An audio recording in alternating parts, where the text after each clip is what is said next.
My day-to-day can be very varied depending on the day. We do a lot of different tasks up here, so we could be dry stone walling, we could be doing some tree planting, some other land management skills.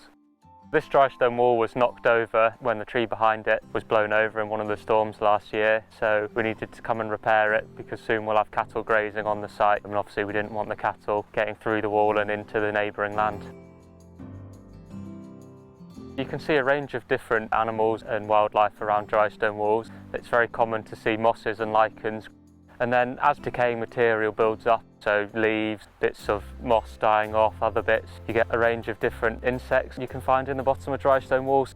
Millipedes, worms, beetles, breaking down that material and using it as a kind of sheltering spot. It's also very common when you're rebuilding a dry stone wall, you might find the remains of a mouse nest. Perfect habitat for mice to nest in the wall. It's really sheltered from the elements. Predators can't get into it easily, so it's a great spot for them to build a nest and to be able to kind of hibernate. You also find a range of other hibernating animals in there.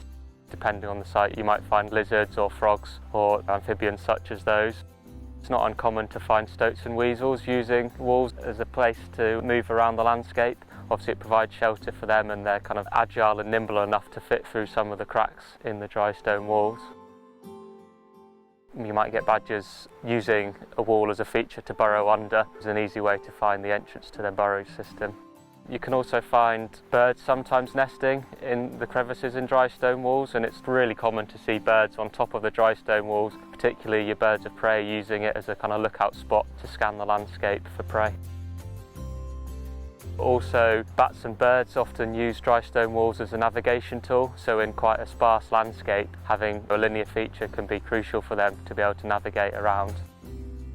For organisations such as ourselves, it can be really crucial for splitting off different pieces of land with different management techniques. So you might have a hay meadow on one side of the wall and you could have stock on the other side. So maintaining a dry stone wall allows us to manage the land in different ways for the benefit of wildlife.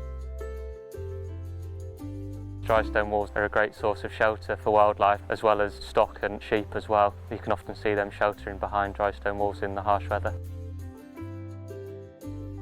There's a lot of things that people can do to help with wildlife. When you're out and about, the obvious things such as not leaving litter around that wildlife's going to get caught up in, or stuff that's going to break down into the atmosphere. There's so much that people can do in their gardens at home. Important thing to remember is that at the end of the day, wildlife wants to be messy. It doesn't want to be perfectly manicured. So in people's gardens, there's great initiatives such as No Mow May, which encourages people to not cut their lawn for the whole of May, which will help to encourage a range of different wildflowers to grow up and provide a great early kind of nectar source for the pollinators. There's other things that people can do as well, such as creating a wildlife pond in their garden or leaving piles of leaves or twigs to break down, which provides really good habitat for hibernating animals over winter. These are small things that people can do in their garden that don't take up a lot of room that can have a big benefit for wildlife.